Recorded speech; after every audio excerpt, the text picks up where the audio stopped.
ጤና ይስጥልኝ። ከመረብ ሚዲያም አርዕስተ ዜናውን በማስቀደም ዕለታዊ መረጃዎችን የምናሰማችሁ ይሆናል። በደቡባዊ ጎንደር ልዩ ስማቸው እስላም ሀገር፣ ዝባራም፣ አይፎጠን ተራራ፣ ይቦንዝና ምክሬ በተባሉ ቦታዎች ላይ በተደረገ እጅ በእጅ ውጊያም ዙ-23 ተኳሹን ጨምሮ በርካታ ያገዛዙ ወታደሮች ሲደመሰሱም አንድ ሎጂስቲክ የጫነ ወታደራዊ ኦራል ተሽከርካሪ ከነጭነቱ መውደሙ ተሰምቷል። በተጋድሎ በርካታ ልዩ ልዩ የጦር መሳሪያዎች በፋኖ ቁጥጥር ስር ውለዋል። ተደምጡታላችሁ። በሌላኛው መረጃችን ከከባድ ውጊያ በኋላ የወረዳ መቀመጫ የሆነችው ኩርባ ከተማን ጨምሮም ሙሉ ዳውንት ወረዳ በፋኖ ቁጥጥር ስር ገብቷል። በኩርባ ከተማ ዙሪያ የነበሩ የኮንክሪት ምሽጎችን የሰበሩት አርበኞቹም ከተማዋንና ሙሉ ወረዳውን በቁጥጥራቸው ስር አድርገዋል። መረጃውን ተደምጡታላችሁ።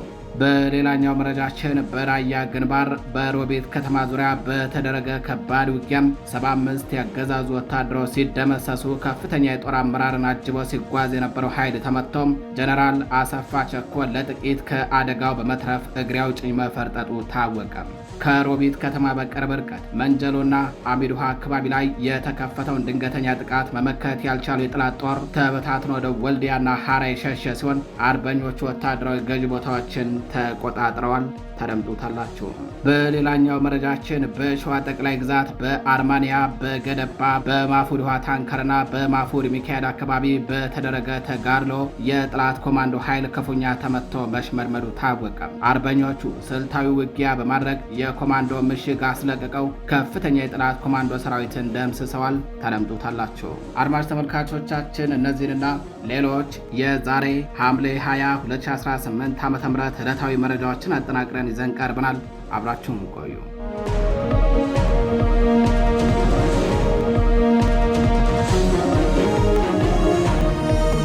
ወደ ቀዳሚው መረጃችን እናልፋለን። ከከባድ ውጊያ በኋላ የወረዳ መቀመጫ የሆነችው ኩርባ ከተማን ጨምሮም ሙሉ ዳውንት ወረዳ በፋኖ ቁጥጥር ስር መግባቱ ተሰምቷል። በከተማዋ ዙሪያ የተገነቡ የኮንክሪት ምሽጎችን በመስበር በተካሄደው በዚህ ጥቃት የአገዛዙ ሰራዊት ተበታትኖ መውጣቱንና በርካታ የፖሊስና የሚሊሻ አባላት መማረካቸው ተገልጿል። በአማራ ፋኖ ብሔራዊ ንቅናቄ ወሎ ቤት አምራ ምኒልክ ዕዝ 106ኛ ኮር 31ኛ ሰንጥቅ ክፍለ ጦር አርበኞች ከትናንት ሐምሌ 19 2018 ዓ.ም ጀምሮ የዳውንት ወረዳ መቀመጫ በሆነችው ኩርባ ከተማ ዙሪያ የነበሩ የጠላት ኮንክሪት ምሽጎችን ጭምር በመስበርና በርካታ የጠላት ኃይሎችን በመደምሰስ ሙሉ ወረዳውን በቁጥጥራቸው ስር አውለዋል። የአገዛዙ ሰራዊት መዋቅሩን አፈራርሶና ተበታትኖ ሙትና ቁስለኛውን ሳያነሳ እግሬ አውጪኝ በማለት የፈረጠጠ ሲሆን በርካታ ሚሊሻና የፖሊስ አባላትም ተማርከዋል። የወረዳዋ ማህበረሰብም ነፃነቱን በፋኖ ክንድ በመቀዳጀቱ ደስታውን ገልጿል። ዛሬ ሐምሌ 20 2018 ዓ.ም ዳውንት ወረዳን ከአገዛዙ ሰራዊት ሙሉ በሙሉ አጽድተው የተቆጣጠሩት አርበኞቹ ግስጋሴያቸውን ወደፊት አድርገዋል።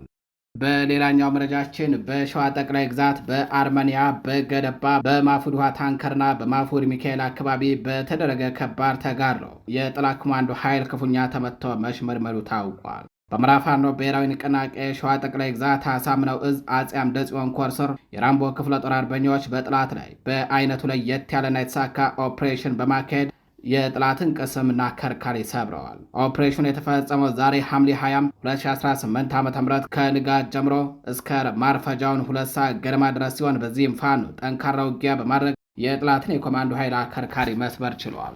በሸዋ ጠቅላይ ግዛት በይፋትና ጥሙጋ አውራጃ ስር በሚገኙት በአርማንያ በገደባ በማፉድ የውሃ ታንከርናም በማፉድ ሚካኤል ቤተክርስቲያን አካባቢዎች ላይ በተደረገ ውጊያ ነው የጠላት ጦር የተሽመደመደው።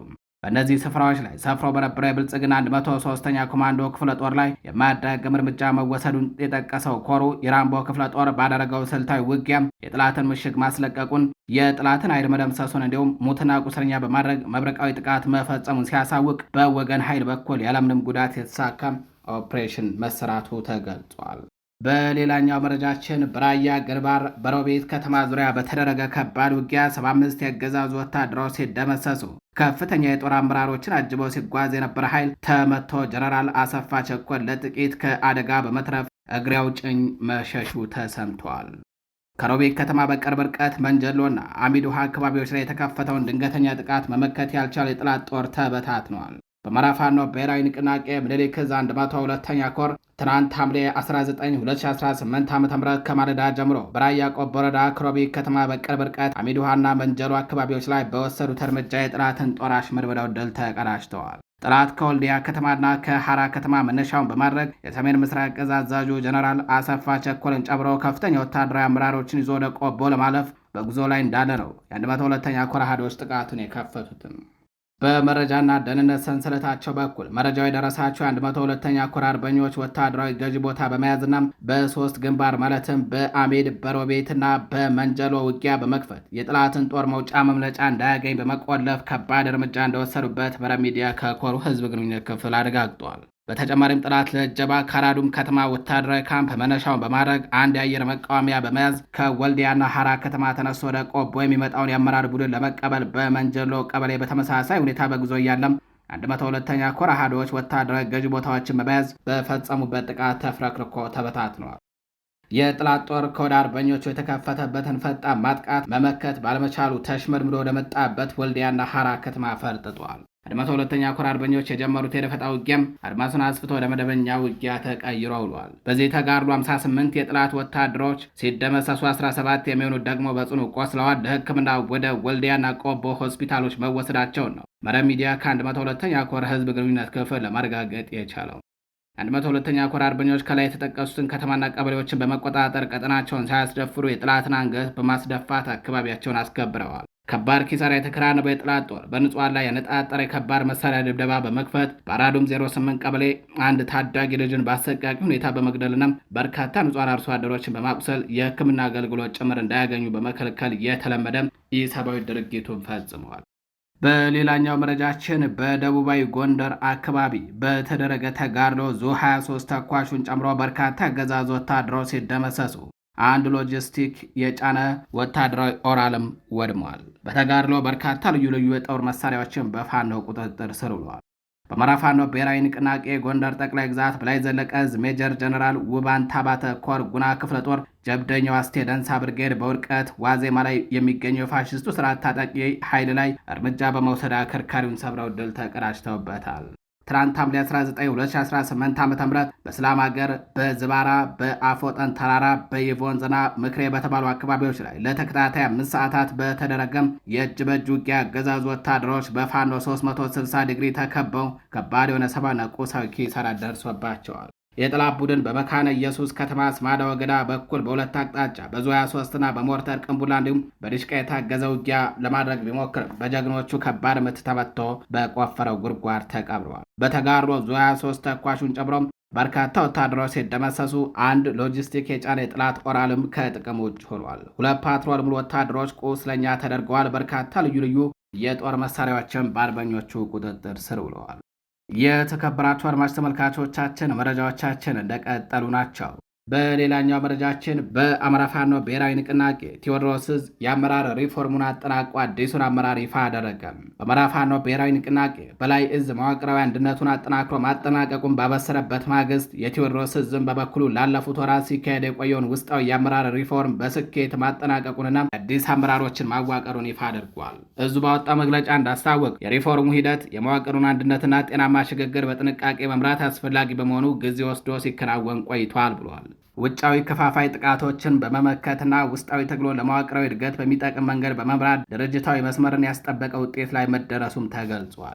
ይህ ሪፎርም ሂደት ከክፍለ ጦሮች ከኮርና ከምክትል መምሪያ ኃላፊዎች የተውጣጣ ኮሚቴ ተዋቅሮ ፕሮፖዛሉ በዕዙ ስራ አስፈጻሚ አዋንታዊ ግምገማና ማሻሻያ ከተደረገበት በኋላም በመተዳደሪያ ደንብ አንቀጽ 60 መዋቅር መሰረት ጸድቋል ብሏል። በጸደቀው አዲስ አወቃቀር መሰረት ተፈሪ ካሳውን የዕዙ ሰብሳቢ፣ አርበኛ ጎበዜ ጌታቸው ምክትል ሰብሳቢ እንዲሁም ሻለቃ ያለም ዘለቀ ወታደራዊ አዛዥ ሆነው ሲሾሙ መቶ አለቃ እሱ ባለዋለ ደግሞ በምክትል ወታደራዊ አዛዥነት እንዲያገለግሉ ተመድበዋል። በተጨማሪም የፖለቲካ መምሪያ ኃላፊ አርበኛ ግሩም ምሳሌ፣ ምክትል አርበኛ ማረካሴ፣ የጽህፈት ቤት ኃላፊ አርበኛ ናትናኤል ስናማው፣ ምክትል አርበኛ ብዙነህ ቢያለም፣ የአደረጃጀት መምሪያ ኃላፊ አርበኛ ስቲብል አለሙ፣ ምክትል አርበኛ ደመላሽ አንድነው እንዲሁም የህዝብ ግንኙነት መምሪያ ኃላፊ አርበኛ ወግደረስ ጤናው፣ ምክትል አርበኛ ታደሰ አማረ ሆነው ተሰይመዋል።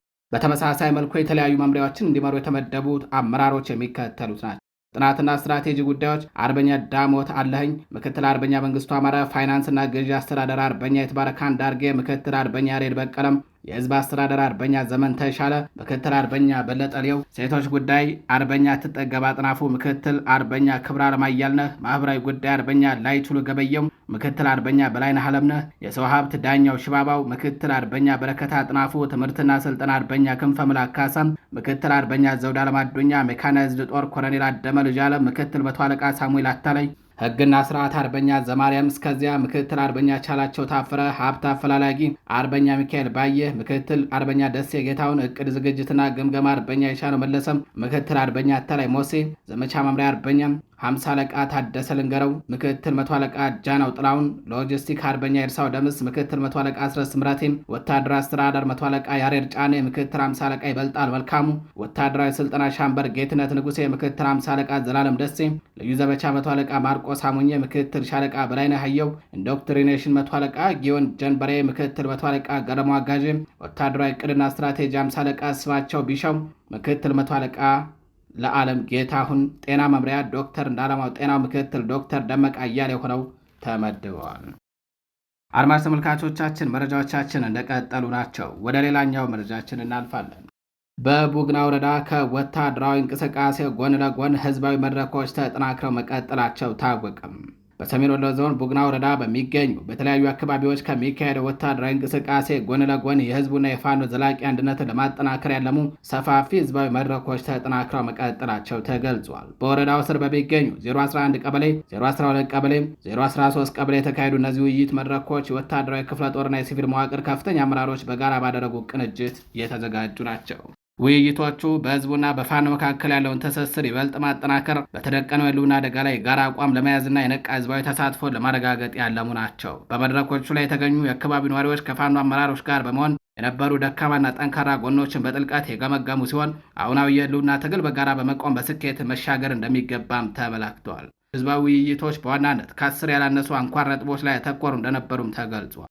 ከነዚህ መካከል የአማራ ህዝብ የህልውና ትግል መሰረታዊ መነሻዎች፣ አሁን የደረሰበት ደረጃ፣ በሂደቱ ውስጥ ከህዝብ የሚጠበቁ ተግባራትና ኃላፊነቶች እንዲሁም የህዝብና የፋኖን አንድነት በማጎልበት ትግሉን በአጭር ጊዜ ውስጥ ወደ ሙሉ ስኬት ለማድረስ የሚደረጉ ህዝባዊ መድረኮች ዋነኞቹ የትኩረት አቅጣጫዎች እንደነበሩ ተመላክቷል።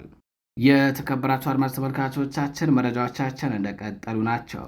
የብሔራዊ ስታቲስቲክስ አገልግሎት ይፋ ባደረገው አዲስ መረጃ መሰረት የሰኔ ወር አጠቃላይ የዋጋ ግሽበት ምጣኔ በግንቦት ወር ከነበረበት 13.4 በመቶ በከፍተኛ ሁኔታ በመጨመር ወደ 13.9 በመቶ አሻቅቧል ብሏል። በተለይ መሰረታዊ የሆነ የምግብ ዋጋ ግሽበት ግንቦት ወር ላይ ከነበረበት 15 በመቶ ተነስቶም በሰኔ ወር ወደ 15.1 በመቶ መድረሱንም አስታውቋል። ይህ የምግብ ዋጋ መናር በዋናነት እንደ ዳቦ፣ እህል፣ ስጋ፣ ወተትና አትክልቶች ባሉ የዕለት ተዕለት ፍጆታዎች ላይ ያነጣጠረ ነው። በሌላ በኩል ምግብ ነክ ያልሆኑ ሸቀጦች የዋጋ ንረትም ቢሆን በግንቦት ወር ከነበረበት 11.1 በመቶ በከፍተኛ ዝላይ በሰኔ ወር ላይ ወደ 12.2 በመቶ መግባቱ ተገልጿል።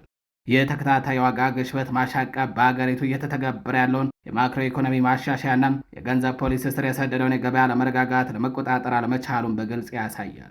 በተለይ ምግብ ነክ ባልሆኑ ሸቀጦች ላይ እየታየ ያለው 1.1 በመቶ ድንገተኛ ጭማሪ የውጭ ምንዛሬ ተመን ማስተካከያውን ተከትሎ የማምረቻ የትራንስፖርትና የእቃዎች ማስመጣት ወጪ በከፍተኛ ሁኔታ ማደጉንና ይህም በቀጥታ ወደ ሸማቹ ማህበረሰብ እየተጋባ መሆኑን ያረጋግጣል። የዋጋ ንረቱ መሰረታዊ በሆኑት በዳቦ በእህልና በወተት ምርቶች ላይ መበርታቱ ዝቅተኛና መካከለኛ ገቢ ያለውን አብዛኛውን የህብረተሰብ ክፍል ለከፋ የምግብ ዋስትና እጦትና ለኑሮ መውደቅ አደጋም እያጋለጠው ነው። የስታቲስቲክስ ተቋሙ መረጃዎች እንደሚያሳዩት የዋጋ ግሽበቱ በየወሩ እያሳየ ያለው ቀጣይነት ያለው እድገት ገበያ ወደማይገመት የዋጋ መናር አዙሪት ውስጥ እየገባ መሆኑን የሚጠቁም ነው። የተከበራችሁ አድማጭ ተመልካቾቻችን ወደ ሌላኛው መረጃችን እናልፋለን። ሳውዲ አረቢያ በኢትዮጵያውያን ስደተኞች ላይ ልትፈጽመው ባሰበችው የሞት ቅጣት ላይ የአፍሪካ ሰብአዊ መብቶች ኮሚሽን ጥልቅ ስጋቱን ገለጸ። የአፍሪካ ሰብአዊና የህዝቦች መብት ኮሚሽን በሳውዲ አረቢያ በወንጀል ተጠርጥረው የሞት ፍርድ የተበየነባቸው ኢትዮጵያውያን ስደተኞች ፍርድ በአስቸኳይ ሊፈጸም መቃረቡን የሚጠቁሙ ሪፖርቶች እንደደረሱ ገልጾ በጉዳዩ ላይ ያለውን ጥልቅ ስጋት ባወጣው መግለጫ አስታውቋል። ኮሚሽኑ በርካታ የኢትዮጵያ ዜጎች ከአደንዛዥ እጽ ጋር በተያያዙ ወንጀሎች ጥፋተኛ ሆነው ከተፈረደባቸው በኋላ አሁን ለሞት ፍርድ አፈጻጸም ተጋላጭ መሆናቸውን የሚያሳዩ በርካታ ሪፖርቶች እንደደረሱና ሁኔታውን በቅርብ መከታተሉን አስታውቋል። አንዳንድ የኢትዮጵያ ስደተኞች ቀድሞውንም የሞት ፍርድ ተፈጻሚ እንደሆነባቸው የጠቆመ ኮሚሽኑም ከተጎዱት ሰዎች መካከል አንዳንዶቹ በወንጀል ፍትህ ሂደት ውስጥ በቂ የህግ ውክልና፣ የአስተርጓሚ አገልግሎት፣ የቆንጽላ እርዳታና ሌሎች ፍትሐዊ የዳኝነት ዋስትናዎችን ሳያገኙ ቀርተዋል የሚሉ አሳሳቢ ቅሬታዎች እንደቀረቡለት ገልጿል። ኮሚሽኑ የመኖር መብት በአፍሪካ የሰብአዊና የህዝቦች መብት ቻርተር አንቀጽ 4 መረጋገጡንና ይህ አንቀጽ እያንዳንዱ ሰው ለህይወቱና ለአካላዊ ደህንነቱ ክብር የማግኘት መብት እንዳለው እንደሚደነግግ አስታውሰዋል።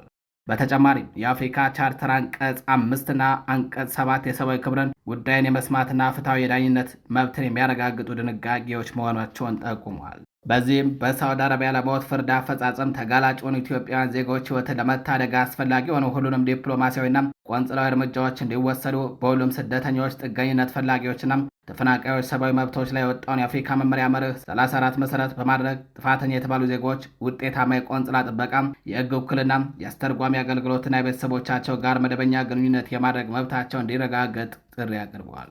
አክሎም የተበየነባቸው የጥፋተኝነት ውሳኔና የሞት ፍርድ እንደገና እንዲገመገም ለማድረግ ያሉትን ሁሉ ዲፕሎማሲያዊና ህጋዊ ዕድሎችን መጠቀም፣ ይህንንም ከዓለም አቀፍ የመኖር መብት ህጋዊ ሂደትና ፍትሐዊ የዳኝነት ደረጃዎች ጋር መጣጣሙን ለማረጋገጥ የኢትዮጵያ ስደተኞች በውጭ ሀገር ለመጠበቅ የሚያስችል እርምጃዎችን ማጠናከር፣ ይህንንም በተሻለ የዕቅድ መነሻ ግንዛቤ ማስጨበጫ ፕሮግራሞች፣ በህግ እርዳታ ስልቶች፣ በሁለትዮሽ ትብብርና ለተጋላጭ ዜጎች ውጤታማ የቆንጽላ አገልግሎት በመስጠት እንዲተገበር ተማጽኗል። የአፍሪካ ሰብአዊና የህዝቦች መብቶች ኮሚሽን የስደተኞች፣ ጥገኝነት ፈላጊዎችና ተፈናቃዮችን ሰብአዊ መብት የማስከበር እንዲሁም የመኖር መብትና የፍትሐዊ ዳኝነት ስርዓትን የመጠበቅ ጥረቱን አጠናክሮ እንደሚቀጥልም ገልጸዋል።